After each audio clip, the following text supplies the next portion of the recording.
그는 내 이름을 위하여 집을 건축할 것이요 나는 그의 나라 왕위를 영원히 경고하게 되리라. 나는 그에게 아버지가 되고 그는 나게 아들이 되리니.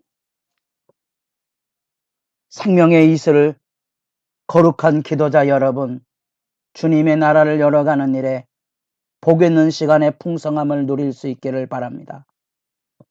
오늘 우리가 읽어갈 말씀은 사무엘하 5장 11절에서 25절까지의 말씀으로서 다윗의 왕정이 어떻게 하나님의 은혜 가운데 강성해져 가는지, 예루살렘의 정복과 더불어 블레셋과의 전쟁에서 승리함으로써 왕정의 중심지를 세우고 대적을 물리치되 왕의 사역의 근본, 이스라엘 백성들이 약속의 땅 가나안 땅에 들어올 때에 요단 동편을 건너 여리고로 들어오는 그 시대의 즈음에 안타깝지만 하나님의 구원 역사를 이루는 약속의 땅에 이 블레셋 해양 민족이 이 약속의 땅 서쪽 옆구리로 들어와서 세력을 차지하게 되는 것이 블레셋입니다.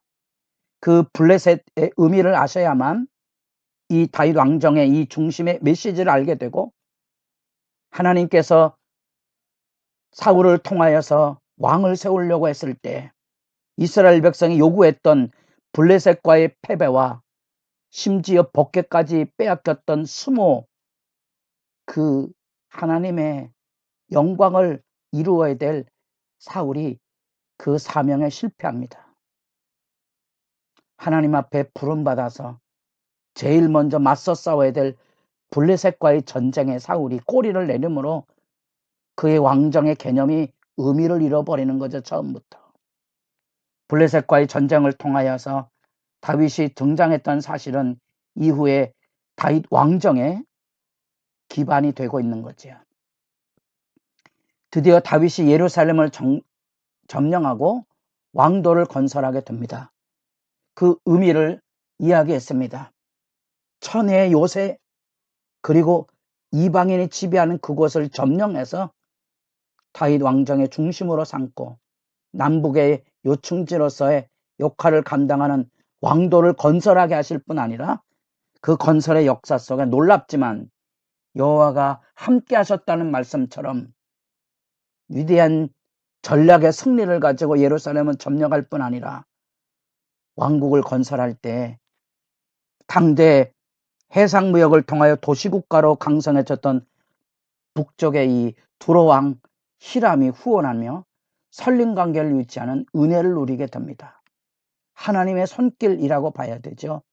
이제 이 가나안 지역의 왕국으로 세워져가는 다윗에게 이미 그 강대한 자기 위상을 가지고 있었던 두로왕이 후원자로 서 있다는 것은 하나님의 은혜의 돌보심 외에는 할 말이 없는 거죠. 그에게 왕국의 상징인 왕국을 건설하는데 백항목과 기술자들을 목수와 석수를 보내주어서 도움을 주었다는 사실은 예루살렘 점령과 더불어 예루살렘 성 건설, 왕궁을 건설하는 데 있어서 부어지는 하나님의 놀라운 은혜의 손길, 10절에 나타난 만군의 하나님 여호와께서 함께 계시니 다윗이 점점 강성하여 가니라. 하나님의 말씀을 읽으며 우리가 하나님의 뜻 안에 행한다는 것이 얼마나 아름다운 것인지, 우리는 주님의 일을 내 힘으로, 내 계획으로, 내 능력으로, 내 영광이 아닌 하나님이 열어주시는 순리의 역사를 통하여 하나님이 주시는 함께 하시는 형통의 역사를 통하여 주님의 일을 열어가는 진실과 겸비함을 잃지 말아야 됩니다. 하나님의 사역은 하나님이 힘주셔서 하는 겁니다. 모자름도 없고요, 오만함도 없어야 됩니다. 우리는 오직 만극한 은혜로 살아가는 하나님의 돌보심 안에 있다는 사실을 잊지 말아야 됩니다. 그리고 여기 다윗의 가계가 다시 설명이 됩니다. 그래서 이미 헤브론에서 아내와 자녀에 대한 보고가 있지만 여기 또다시 10절에 이 이야기가 나오는 것은 왕국이 세워질 뿐만 아니라 그 왕국의 강성함을, 많은 자녀를 얻어서 하나님의 복됨, 신의 은총을 얻는 삶의 모습을 대외적으로 보여주고 있는 거지요. 고대 사회에서 왕이 자손을 많이 가지고 있고 또 아내를 많이 둔다는 것은 강성함의 표지이고 그런 의미를 가지고 있다는 사실을 이해하셔야 됩니다. 그런 점에서 이 단락의 이 메시지는 하나님께서 함께 하셔서 다윗이 강성해졌다는 하나의 증표가 되는 거고요. 그것이 현실 세계의 세력화의 모습을 가지게 되는 거죠. 한 가지 멈춰서야 될 것은, 이것은 신명기 17장에 나타난 세상의 방식이기 때문에 분별하지 못하게 되면 미혹의 가능성이 있습니다. 그래서 다윗도 거기에 발이 빠지긴 했지만 열왕기상 11장, 열왕기상 3장, 솔로몬의 몰락의 기반도 현실 세계의 세력화에 중심을 뒀기 때문에 그렇습니다. 미혹받아 무너졌던 거지요.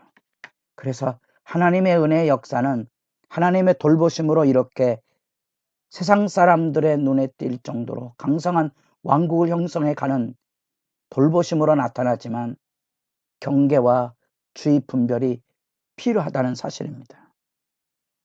그리고 드디어 다윗이 왕국을 건설할 때 블레셋의 침공이 이루어지는 모습을 보게 됩니다.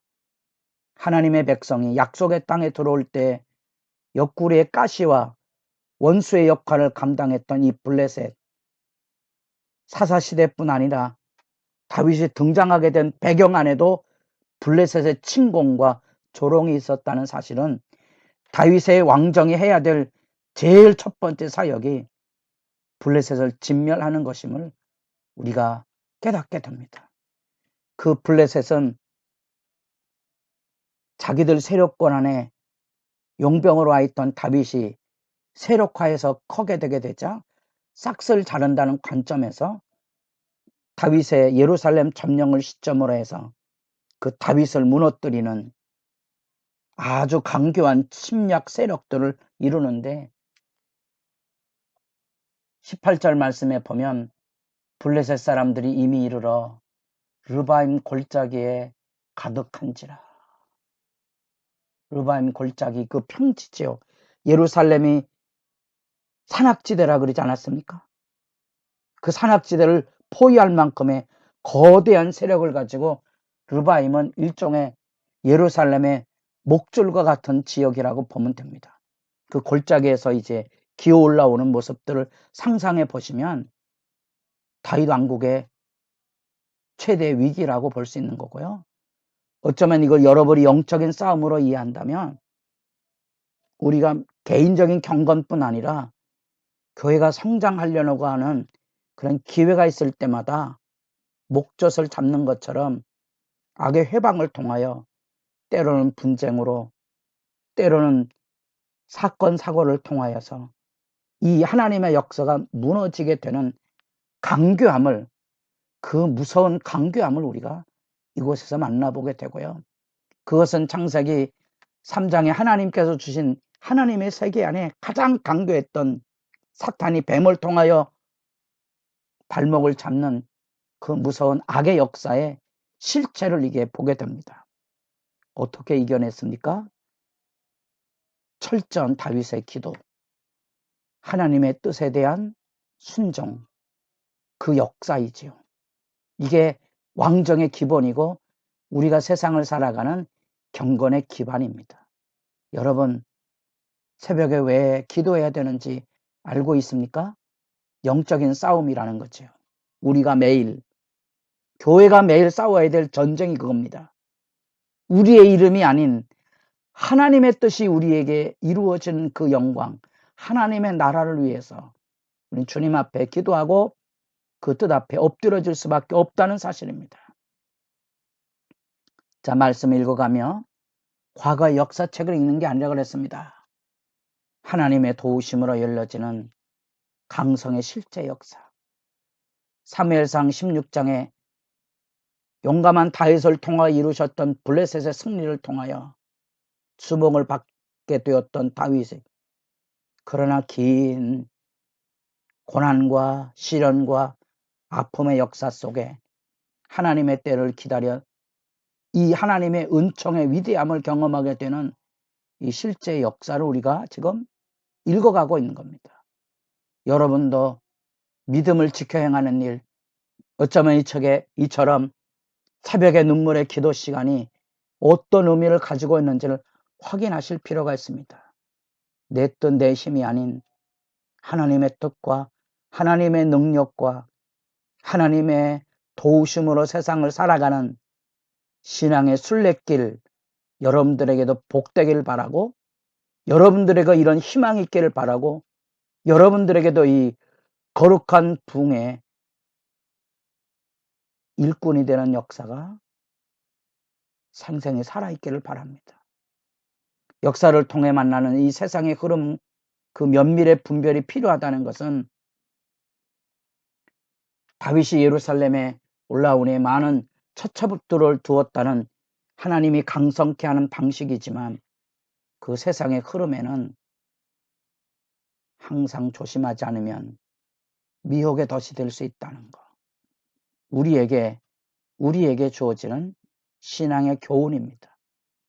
세상 사람들 언제나 잘 될 때 조심하라는 그런 신적 두려움에 대한 얘기가 있다면, 우리는 신적 두려움이 아니고 하나님 앞에서 은혜의 길에 떨어지지 않도록, 은혜의 길에 자기 오만으로 무너지지 않도록 경종의 의미를 가지고 있다는 겁니다. 약속의 땅에 마귀의 대적처럼 다가오는 이 블레셋, 왕의 사명이 뭔지 아십니까? 블레셋으로부터 자기 백성을 지키는 것이 다윗 왕의 사명이었고 하나님 백성의 본분입니다. 마치 가슴 아픈 삼손이, 한 사람이 블레셋 성문을 뽑아올 수 있는 하나님의 능력이 있는데 왜 블레셋에게 신음을 당해야 되고 법궤를 뺏겨야 되고 왜 왕이 죽임을 당하여 됐는가? 왕의 사명을 다시 기억하십니까?